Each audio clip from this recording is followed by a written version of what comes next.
Good morning, everyone. Thank you for joining this webinar on Thriving in Uncertain Times, brought to you by CA Magazine and Aerts. I'm Laurence Eastham, editor of CA Magazine, and today I'll be speaking with Andrew Bone, co-founder and CEO of Aerts.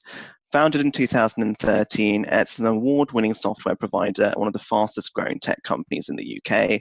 Aerts' planning platform Braid is used by more than 15,000 professional service practitioners across 10 countries. As head of Aerts, Andrew has a really valuable perspective on how firms and professionals can thrive in uncertain times, and that's not limited to the events of the last few months. Some of the topics we'll be covering in today's webinar include the role of business leaders, their influence on a firm's culture, what business agility may look like, as well as the changing demands on resource management and client services during uncertain times. We have time for some questions towards the end of today's webinar, so please submit any questions you may have using the Q&A button at the bottom of the screen. So first things first, good morning, Andrew, and thank you for joining me today. Hi, Laurence. Yeah, pleasure. Brilliant. I briefly mentioned the role of business leaders just now, and I thought to dive straight into the questions today, what's your perspective on the role that business leaders play in uncertain times? Yeah, I'd break it down into sort of two things. So I think first and foremost, it's about survival and righting the ship if it needs to be. So I think that means looking carefully at what's changed across the whole business. It could be that your marketing messages are now tone deaf to the new world. It could be that your customers have got new problems that you can help them with solving, and maybe the problems you were helping them with are not such high priority anymore.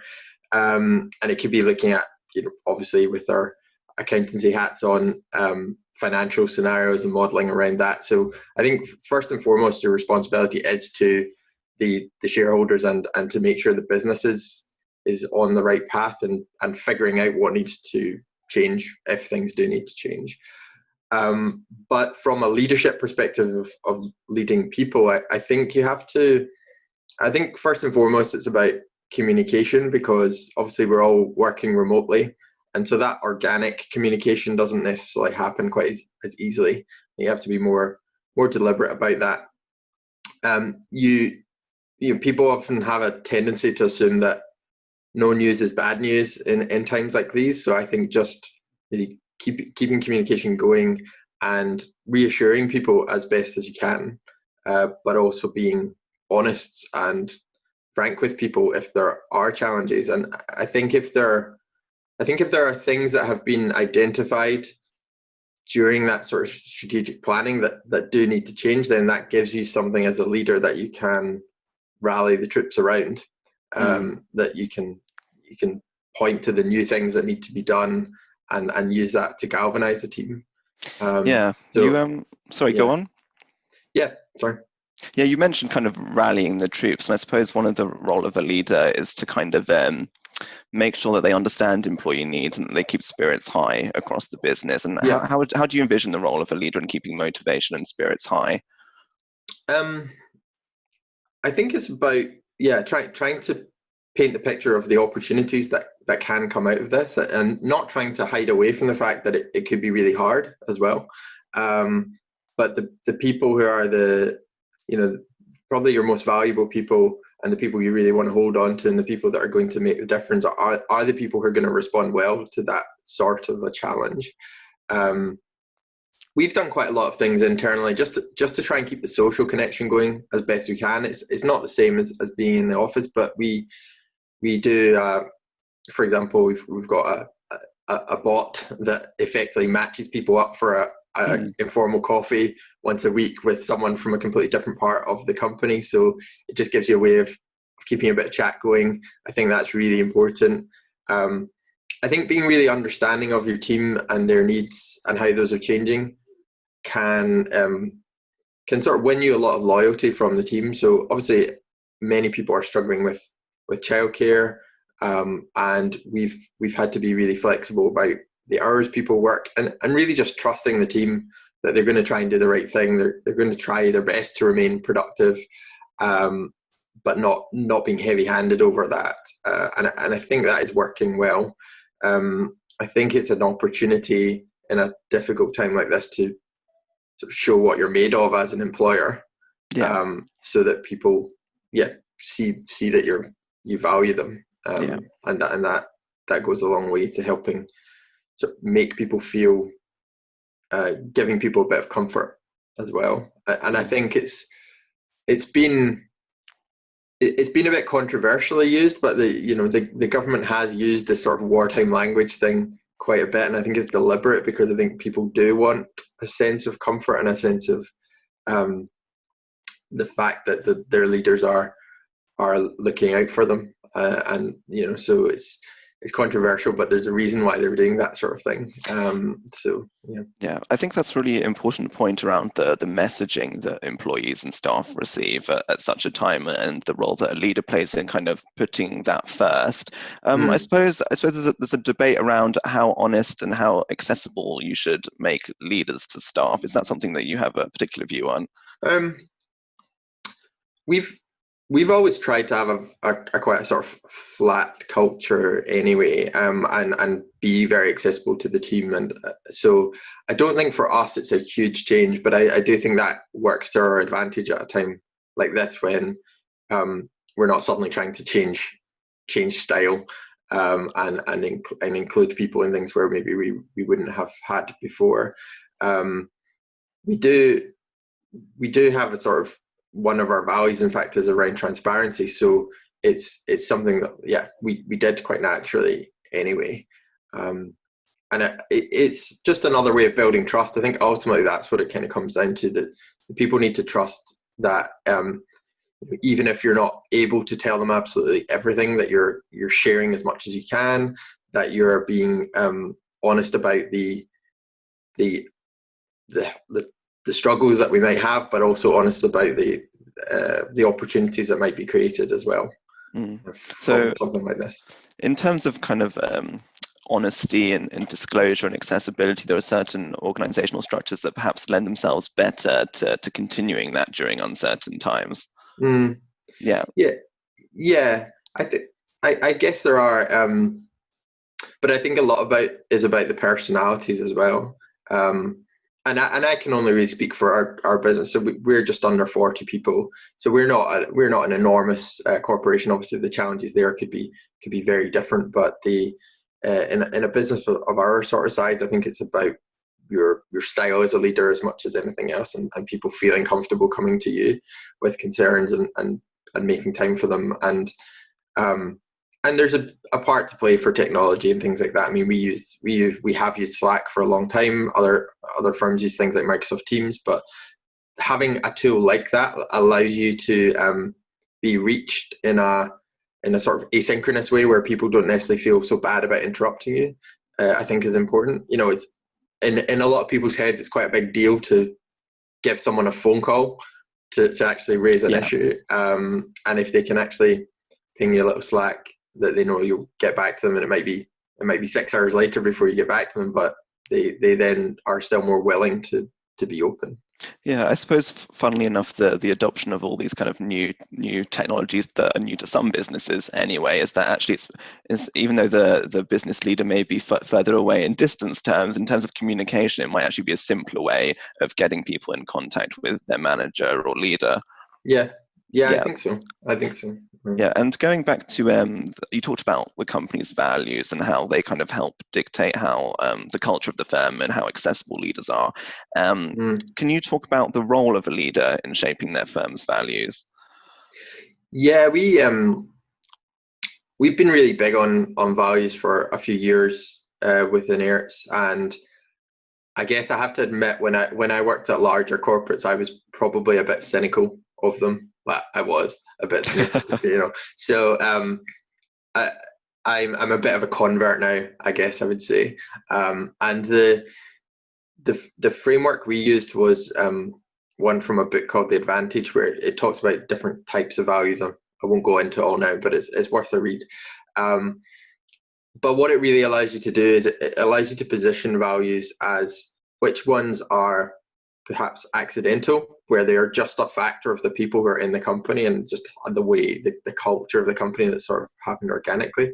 Which ones are really core values that are something you want to major on, and which ones are perhaps more aspirational, things you would like to be that you're not yet.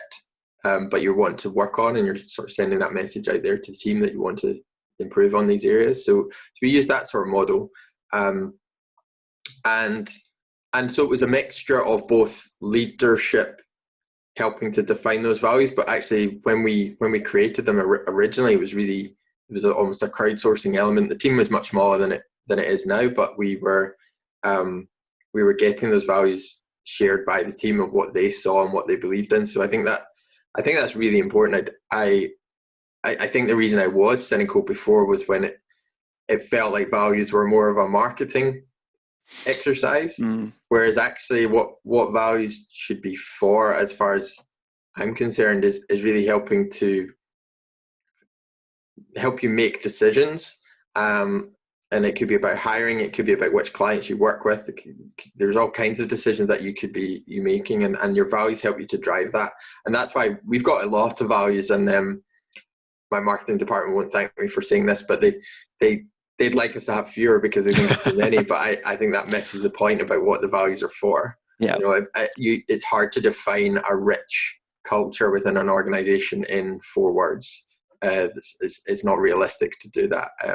And I see them as being a big part of that internal, for use internally more than for use as an external thing. That's a really interesting point you made about previously being a bit of a cynic about values. And can you talk me a bit through the kind of the journey you went on to become a convert to company values? Yeah, it's because I suppose the cynicism came from, it was hard to see how values were used and actually what they were for, how they made a difference to anything really, where on other larger companies. Whereas I think that the light bulb moment for me was really around they should be a practical tool. They shouldn't just be written up on the wall on a poster or in your company handbook or whatever. They should be a day-to-day part of the conversation within the company, and we use them in that way quite heavily. So on a daily basis, people are talking about values and using them, and it helps to give a sort of common language within the organization as well. So I think for me that's been the key. But I was inspired by other people who joined Airts who didn't have such a cynical view and had seen it being used successfully, and they helped me to see why they were useful. I think it's also interesting to define the purpose of values as the internal purpose as opposed to the external purpose. And it sounds like the real value to your company especially is that the internal purpose of actually inspiring employees rather than being used as a marketing exercise. Oh yeah, 100%. And it helps to sort of give, I mean, just to give another example, maybe bring it more to life, one of ours is over communication, which is maybe a bit of an American term, but it's used because often you want to share some information with somebody, but you might be worried about offending them because are you telling them something they already know? And the over communication value says, well, that's fine. That you're just checking, and you don't need to apologize for that. And it's good to be sharing things almost so much just to really make sure the communication's landed, so that people are starting to take the mick out of it because you've said it so much by that point. Then you know that people have actually understood it. So that one is used heavily because people will just say, oh, here, you need to know this thing, like hashtag over communication, or they'll use the over communication emoji that we've got set up. So it gives people that permission to just say stuff, and they're not worried about offending people anymore. And that, it's just a very practical thing. Yeah, and I think that really shows that the tangible impact that values can have on employees. Could you maybe talk us through some of the other tangible impacts that you found at your business from setting values? Well, the biggest one that I think is probably relevant to this is around adaptability, which is one of our values. And I think in sort of these kinds of times, that has been absolutely critical. We use our values heavily when we're hiring people. So it's a big part of our decision-making process of whether we should hire somebody. Obviously, we are looking at technical skill and other aspects, but if someone doesn't feel a good sort of fit from a values perspective, then it's a no, unfortunately. So And adaptability is, I'd say it sort of breaks down into two things really for me. One is about mental agility, to put it one way. So we look at things like what do people do outside of work? Do they speak languages? Do they play music? Do they like have just interesting stuff going on? Or even if they are very technical, do they work on projects outside of their day job? So things like that. And the other part of it is around the emotional resilience, and just can they bring a positive attitude to change, because change is hard and not everyone takes it well, and it can be difficult, so you have to be conscious of that. But people who can just quickly get on board with change are so useful in a situation like this, and really help if the people inside the business are adaptable, then the business itself can adapt more quickly. I think that that focus on adaptability rather helpfully leads into my next question, which is that obviously we find ourselves working far apart from each other, not based in usual office spaces at the moment. How do you maintain that kind of that organizational culture when employees are spread far apart and remote working? Yeah, it's really hard, and I hope it won't go on so much longer, but it may well do. I think it was really strong in the first place, and that is key. Obviously, it's a lot easier to keep something going than to try and create it.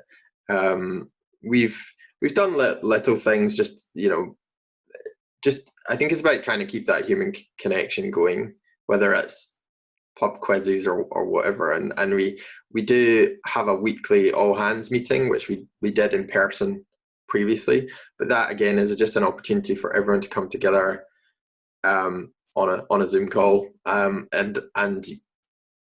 it's really a good forum to keep that communication going that I talked about earlier. So I can give updates on what's happening. We also have a focus at the all hands on different topics in the business on a sort of cyclical basis. So we'll focus one week on product and engineering, the next week on commercial sales and marketing things, the next week on people. So that gives people that insight into what's maybe going on in the wider business that they might not see as much on their day-to-day basis. And especially when you're not in an office, you don't just hear about those things either. You don't just have the overheard conversations that gives you a bit of insight in what else might be going on. So you need that actually more spelled out for you. And in terms of companies and colleagues that might be kind of struggling in these times at the moment, would your advice to be to kind of really take hold of those different forms of communication and inform people of discussions that they might not be hearing just stuck in their living room? Yeah. I mean, it is really hard. Like we are very lucky as a business. I think that being very digital already is it probably will affect us, but the effect's more likely to be much more long term, and based on whatever kind of recession we end up having off the back of this, but it's not so much of a short term impact. But yeah, for businesses that are struggling, I think it's like I said at the start, I think first and foremost it is about the leadership trying to steady the ship of the business itself, but closely behind that, you then have to take care of the people and dealing with them. For example, we've increased our frequency of sort of people update meetings as a management team. So normally we would have previously just had one meeting a week where we would get together to talk as a senior management team specifically about people things, how are the teams doing from a human perspective. But we're doing that 3 times a week now at the minute, just as a sort of elevated level of awareness, so we get quicker insight into if somebody's struggling in some way and needs extra support. And in terms of switching from perhaps the leadership role to the people and the staff, you mentioned adaptability as a core value of the company. What would you say are the characteristics of adaptable employees? Yeah, I guess it's about their ability to think on their feet, for one thing.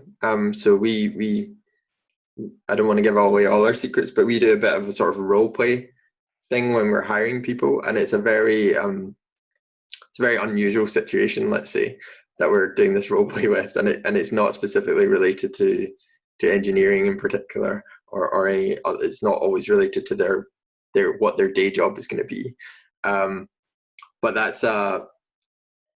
that really helps you to see, depending on what path the candidate goes down, it really helps you to see what they're like, how they think, how well they can think on their feet, and how and what their natural strengths are as well, because people then tend to go towards those natural strengths in that sort of situation.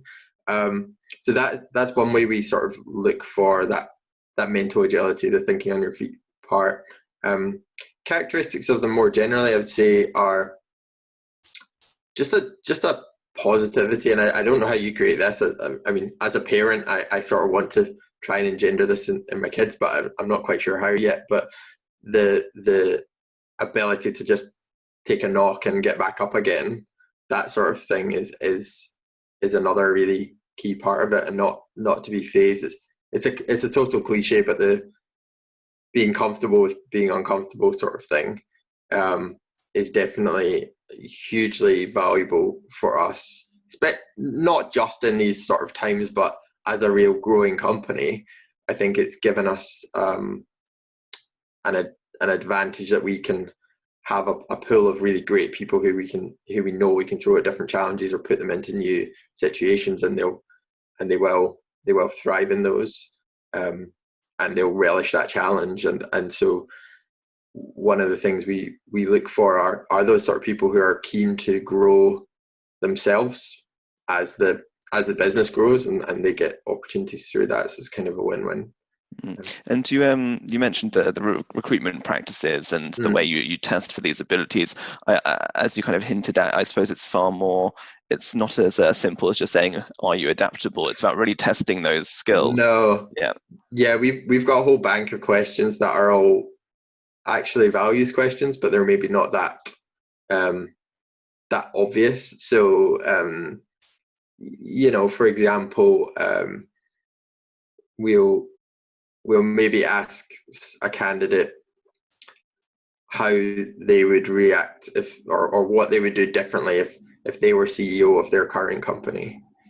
So we're not asking. So two of our values are big picture thinking and have an opinion. So we're really testing to see, do they have an opinion, and big picture thinking, have they even thought of like that? Do they answer that question very much in a way that relates to their particular department and their particular job, or do they answer that in a question in a way of much more broad strategic thinking? That tells you a lot about their big picture thinking and about their sort of, or do they just sort of say they're not really sure, in which case they sort of it's a bit of a fail on this have an opinion side of things. So yeah, we do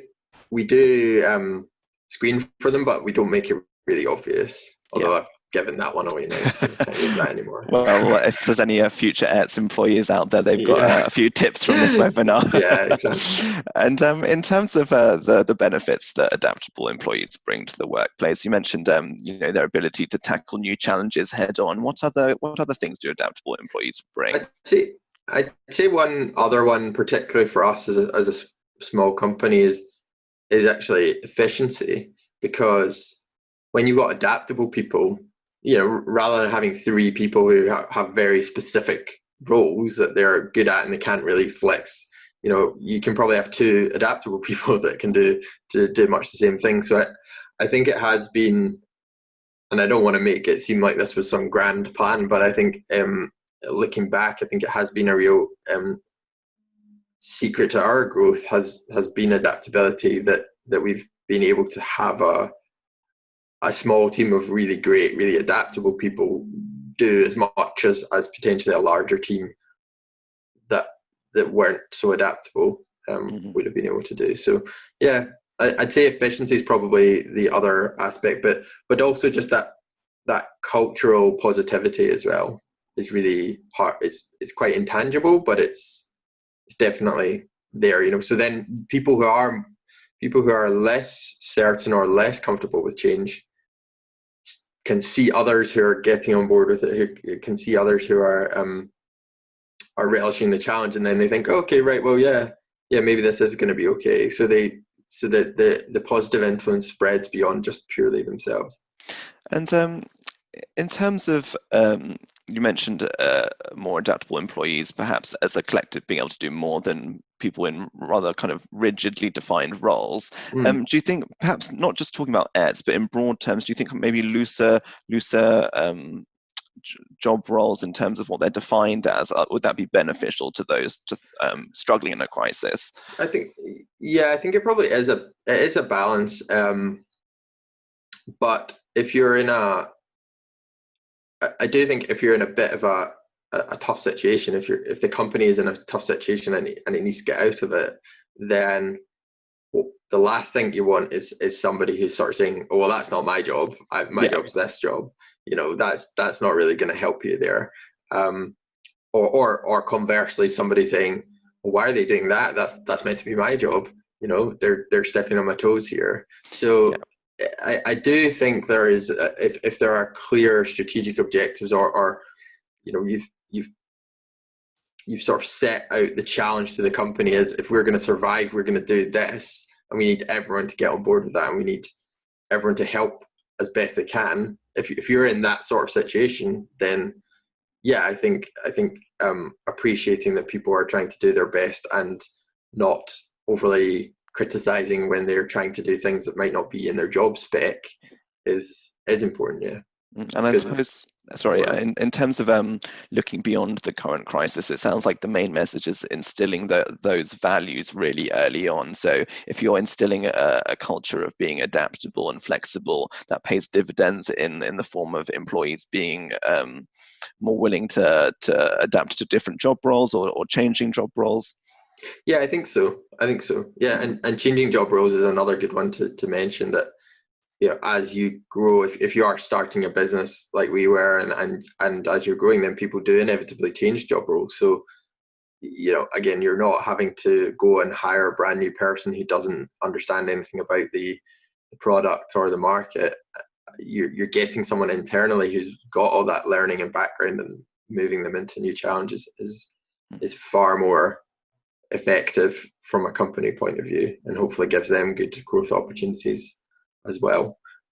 So yeah, it's obviously something that I think is harder to backport onto an existing company, especially if it's large. And I don't think I'm qualified to talk about how you do that, but I would definitely say for smaller companies or companies starting out, it's really important to get the values piece right, and it's not just, in my view, it's not just kind of hand wavy fluffy stuff. It's actually really really powerful.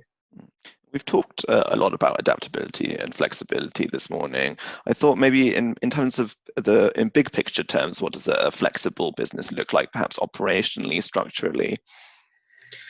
I guess the key thing is just keeping options open.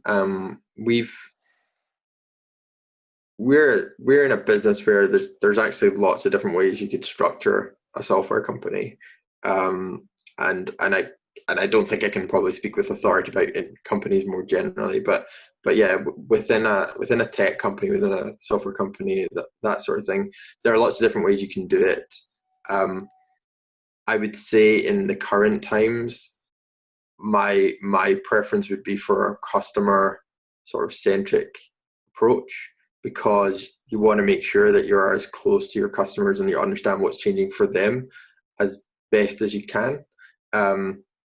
So we've made some changes recently, in fact, to just create a new engineering team that is going to be more customer facing, rather than some of those duties that previously maybe were spread out across multiple teams. So yeah, I think it's about just, you obviously can't chop and change your org structure every week, and that's too much disruption, too much change. But for me right now, the best structure is one that's aligned to the customer as best as possible, rather than perhaps aligned to functional areas and things like that. And talking about the customer and the client, Mm. how have the events of the last few months changed their expectations, have you found? Yeah, we've done a lot more work remotely, as obviously everybody has. Most of our customers are international, so to some extent, that's not been a huge change. We would be quite used to doing that anyway, but I think that will be an expectation change more generally. I mean, just thinking about our accountants, for example, they tended to come and meet us in our office if they had something that they wanted to go through, or if we wanted to have a discussion. And now I guess there might just be more of an expectation that that's not strictly necessary, and we can actually still be really effective and save a bit of time on everyone, on their part, if we just do it all virtually. And that might, I guess, for smaller accountancy practices and things, that could change the way they operate quite a lot. And I don't think, I think people won't view a video conference type of approach as so much of a second class solution than they maybe would have done previously. I think that people have been able to see how it can work, and I think people are much more comfortable with it now than they were before. It sounds like the events of the last few months have really kind of accelerated change that perhaps was already happening. Mm. Do you think that looking to the maybe medium term future, that some of those changes will stick? Oh, definitely, yeah. Yeah, I read and heard some quite interesting things on this around just broader macroeconomic things, that changes that were already happening, things like a more flexible workforce, the gig economy, the sort of um, things like companies bringing supply chains back on shore, companies using greater automation, all these trends that were already happening to some extent probably will be accelerated by this, because inevitably the economy is going to take a big knock. People are going to try and have to rebuild that, and as they're rebuilding, they're going to rebuild in a new way, and people will maybe prioritize slightly different things over. The resilience of a supply chain is probably now more of a factor than purely the cheapest cost. Things like that, I think, were changing and will change more, yeah, and change faster as a Yeah. result of this. And not to use too many buzzwords, but I suppose that really shows the kind of the power of disruption and uncertain times. That in terms of building things from the ground up or rethinking existing ways of working, it looks like the current crisis has provided, if we're going to look for a silver lining, has provided an opportunity to rethink those things. Yeah, I think, no, I absolutely agree. And I was thinking about how best to put this, because I don't want to seem like callous when there has almost been so much human tragedy involved. But there absolutely are going to be big changes, and I think big positive changes that can come out of this in the longer term.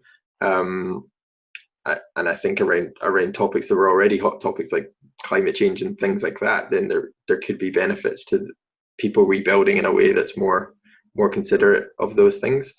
Um, there's a really good Harvard Business Review article that I'd recommend people read. I think it's called "Roaring Out of Recession" or something like that, and it talks about what kind of companies do best when they exit a recession.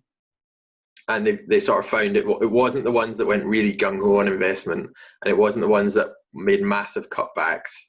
It was the ones that were really tried to strike quite a balanced approach. On one hand, of focusing their cost-cutting exercises on operational efficiency, so really targeting the bits of the business that probably weren't working that great in the first place, and making sure they get that sorted, so that it's not just purely about cutting jobs, but it's actually made the company more efficient.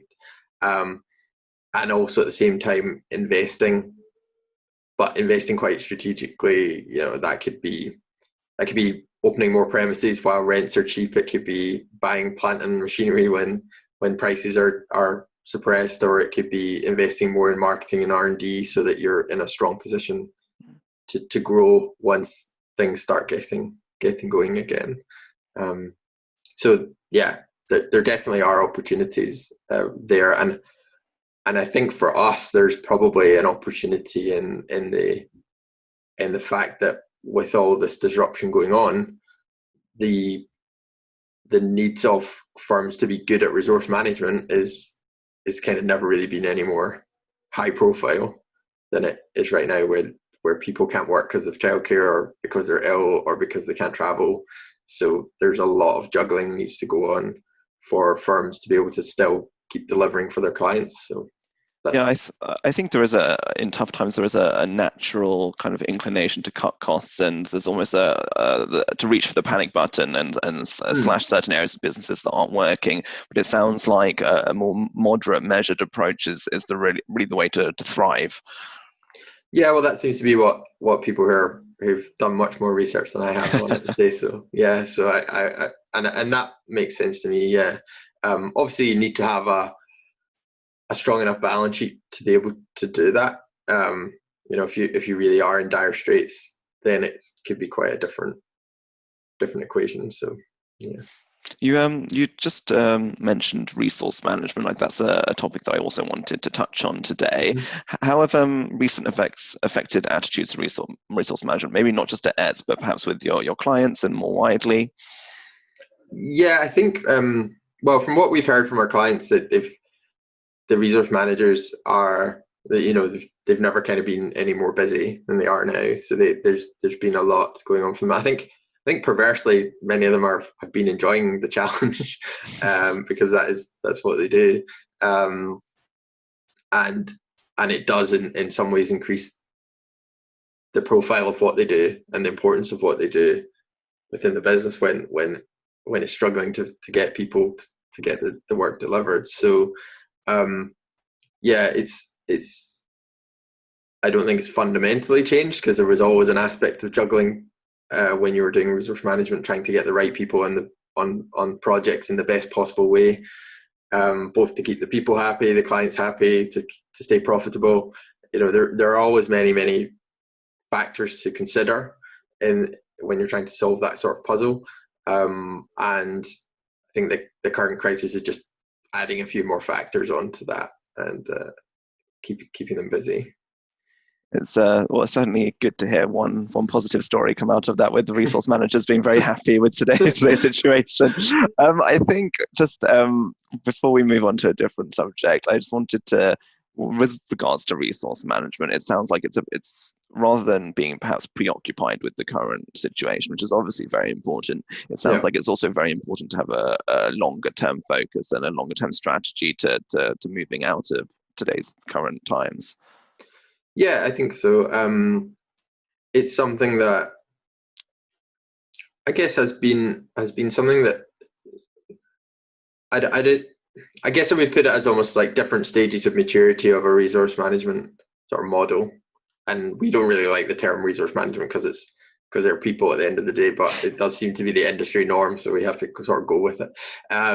But yeah, the at one end of the scale, you've got firms like the Big Four who have had formal resource management functions for many years, and there it's a lot about those people trying to move from becoming less about solving a big Tetris problem on a Gantt chart and moving to be a bit more strategic and having a commercial impact in the business. So that's what we see a lot of and want to try and help with those firms is help them move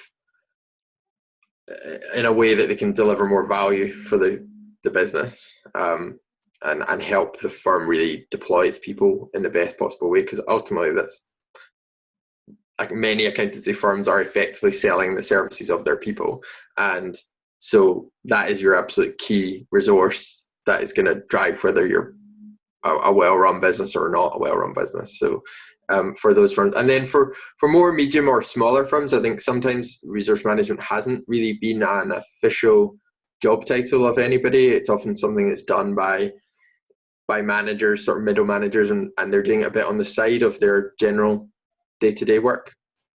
And I think in those firms we are starting to see more of that longer term strategy come out, where they're starting to look at how the larger firms do it and adopt some of those practices.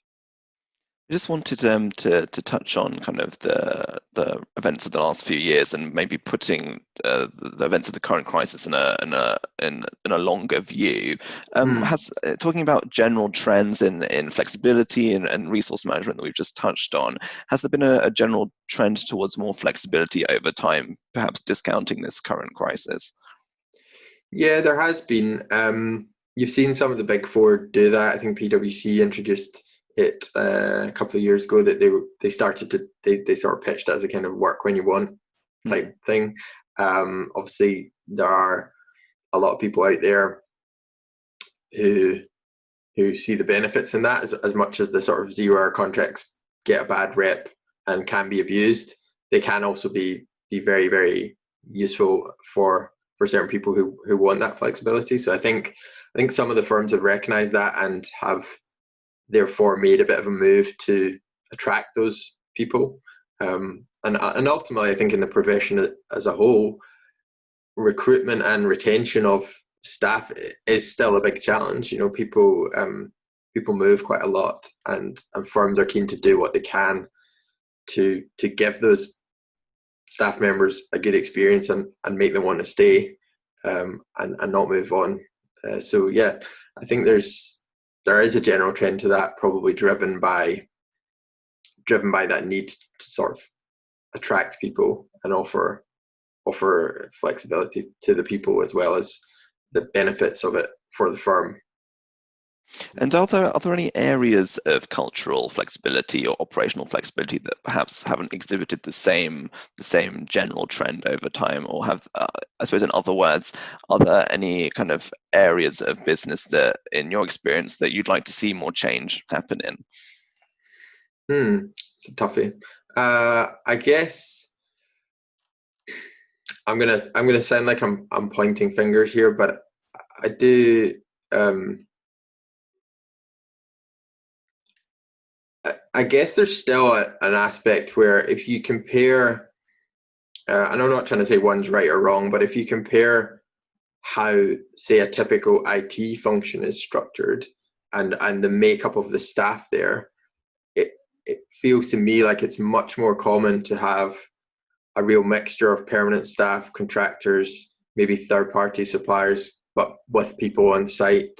You know, it's very, very common for a significant proportion of a large firm's or a large company's IT function to not be permanent employees, which obviously does give flexibility from a financial perspective.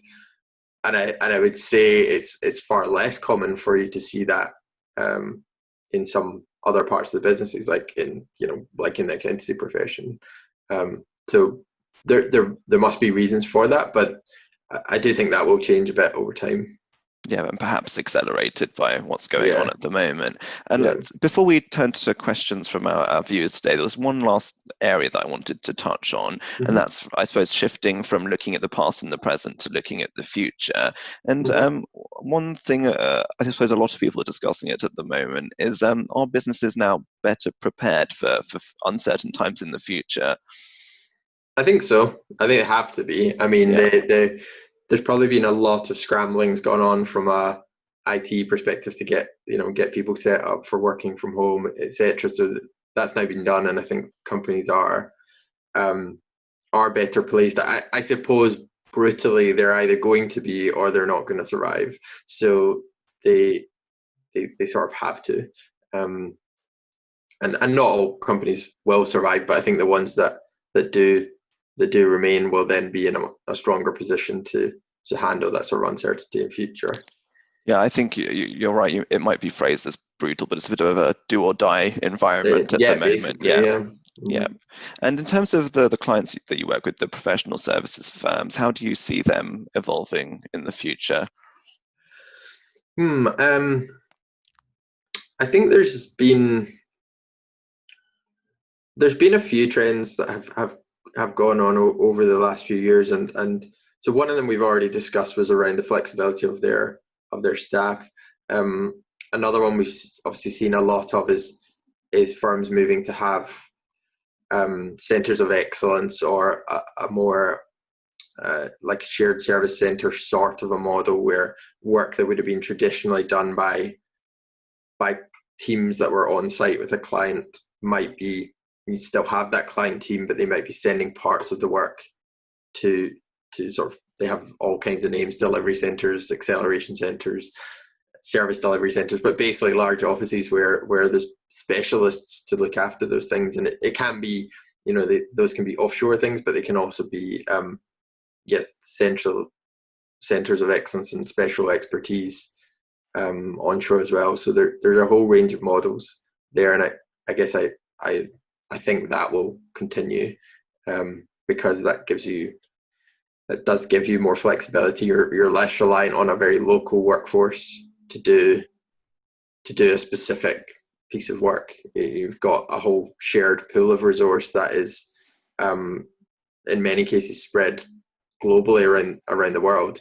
So you're sort of diversifying your risk there, I guess. I think that's a key one. And I think that sounds like outside of professional services, that sounds like a general trend as well in terms of those pools of flexibility that can be drawn on. Yeah, I agree. I mean, it's we obviously know the most about seeing it in the accountancy profession, but I know there are similar things that have happened within the legal world and other engineering, other sectors. It's not uncommon.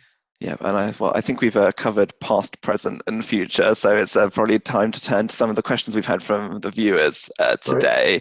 Right. The first question that we've had for you, Andrew, is going back to our discussion about values. At what stage of your company's growth and life cycle did you introduce or enhance your focus on values? Yeah, good question. So I think there were about 7 or 8 of us at that time. So we were still effectively small enough that it felt like one team, and so that was probably a year or two into the growth of the company. Yeah. And you mentioned that you have so many values that the marketing team's almost asking them to be reined in. Did that discussion start?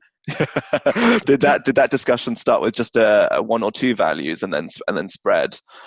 No, it was kind of the opposite, actually. It was much more of like a whiteboarding session where we were crowdsourcing all kinds of values, and we probably had 60 words up there, which we then tried to condense down and say, okay, well, this one and this one are kind of overlapping or similar, so let's consolidate that down. So it was more that we started with a lot more, and then like I say, we also looked at, well, which ones of these are, how many of these, if we're honest, are things that we think we are right now versus how many there are things we would like to be, and making that distinction as well. Yeah.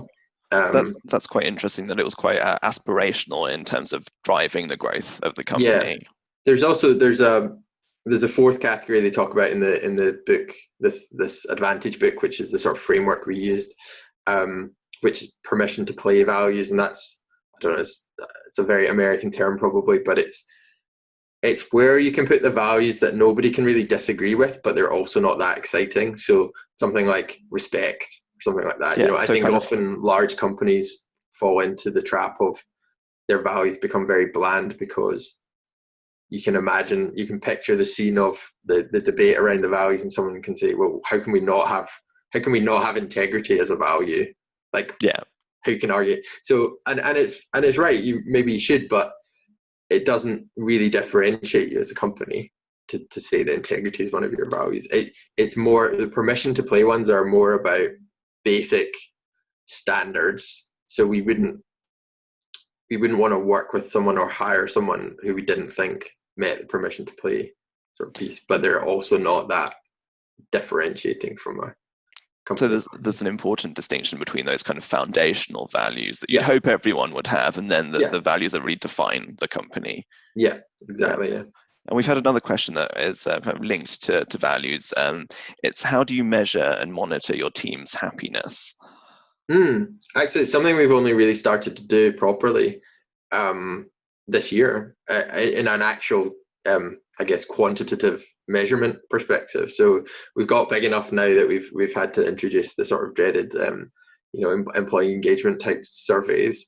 But they have been very, very useful in terms of the insight, and that there's as much value from the comments you get on it as well as the actual scores. So there's plenty of tools out there. We use Culture Amp for that, which is good because it's got a standard bank of things that you can then get benchmarks against other companies in a similar size or in a similar industry, so you can sort of see how you stack up against norms in the industry on that. So that's really helpful.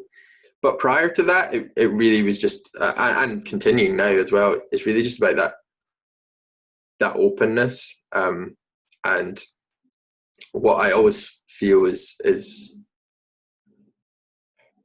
yeah. So I have the view that, as company changes and things, it's inevitable. Sometimes people will want to move on and might find that's inevitable, and I almost think that should be encouraged as long as it's part of an open conversation. So I think where I would count it as a failing is if somebody comes and says, hands in their notice, and it's a complete shock.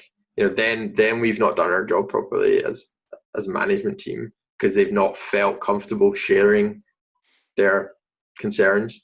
But thankfully, it hasn't really happened much. So we must be doing something right. It doesn't mean that they won't necessarily leave, but you're having a conversation about what's actually best for them in their own career. And I suppose that feeds back into the start of today's webinar in defining and discussing the role of the leader and how you can make yourself accessible and increase communication with staff.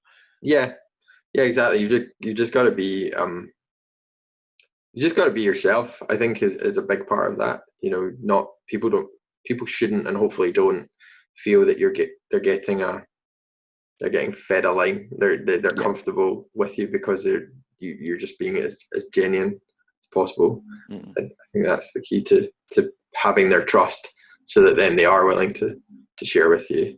And obviously, how you react if they share bad news, or if they share constructive feedback, then how you react to that is then what's going to encourage them to do it more in future. And talking about the kind of quantitative measurement of employees' mood or gauging their happiness, how does that at ETS feedback into the company? How are kind of changes or shifting of position based on that? I think it's something that we take really seriously. So I mean, it's probably easiest just to explain with an example. So for example, one of the parts of feedback was around people feeling like we weren't necessarily living up to our transparency value around things like pay brackets, and how was the annual review process actually being done? How were people getting, what kind of normalization was there around that between different departments? How was it being peer reviewed, et cetera, et cetera? So it was an area where I actually think we had a pretty robust and a very fair process, but we weren't being good at telling people what that process actually was. So it was all seen from an external point of view as being kind of hush hush, behind closed doors sort of thing. And actually, that's an area that we want to, and there's no reason why we can't be more transparent with it. So we're going to make that much more transparent next time round, so that people see you responding to that feedback. I think it's important. Yeah, and I think that's a good example of how processes to capture the mood and feelings of employees can really feed back into delivering change. Yeah, for sure. I just want to, sorry, go on. No, I was just going to say, I think it has to, otherwise pretty quickly people will be, disenfranchised with the process and not bother filling it out. So yeah, it's essential. Yeah, I just want to pick out one last question that we've had today. That says, based on the early stages of the current crisis, can you foresee any of your core business practices changing once all is back to normal? I think sort of in a weird way, this might feel a bit counterintuitive, but I actually think we might like I said earlier, we do tend to work remotely with our customers a lot anyway. So fundamentally, probably not is the short answer. But I think it does also emphasize how important the sort of human connection is, both within the company and with our customers. So we do a lot on that already, but I would say we would really look to continue and strengthen that, so that if it happens again, if we go through cycles of lockdown and not lockdown, etc., then we've got that to fall back on to some extent. I always think it's much easier to have a call with somebody and connect with somebody if you have met them in person at some point in the past. You sort of have a much better idea of what they're like as a person if you've met them at least once. So I do think that's important, and we'll keep trying to do that. And within the company as well, when people are more isolated working remotely, the bonds that they've already built up with their colleagues through the sort of shared social experiences and things like that, I think become even more vital, because you're sort of falling back on that sort of shared experiences and things. So so we'll keep doing that, and maybe up the ante on it a bit as well. So for both colleagues and clients, it sounds like it's finding the right balance between the face-to-face and remote. Yeah. Yeah. Yeah, I think so. All right. And before we finish today's webinar, I just wanted to link back to the topic, obviously, thriving in uncertain times. I just wanted an opportunity for you to kind of summarize what we've talked about today and touch on, we've talked about leadership, culture, people, resource management. If you were maybe to distill what we've talked about today for someone who only had a couple minutes to spare, what would you share? I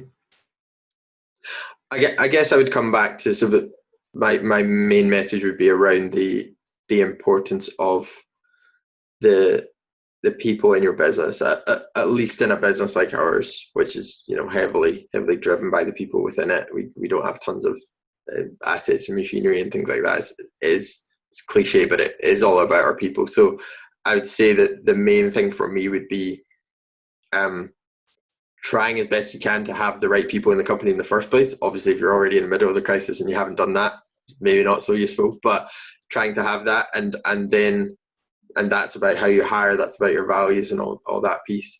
And then if you are in a situation like this, then really focusing on communication, and probably that means as a leader spending more of your day than you might want to, or that you did before, on just talking to people, to keep joining the dots within the company and keep reinforcing the messages about what the company is trying to do and why, to keep people engaged and keep people on board with it. All right, fantastic. Thank you, Andrew. I think that's a great point to end today's webinar on. I just want to thank you again for sharing your insights today, Andrew, and thank you to our viewers for joining this webinar on thriving in uncertain times. Viewers can find out more about Aerts and Andrew at aerts.co.uk, and digital editions of CA Magazine are available on the ICAS website. We hope to see you for future ICAS and CA Magazine webinars, so thank you and enjoy the rest of your day. Cheers. Thanks, Laurence. Thank you.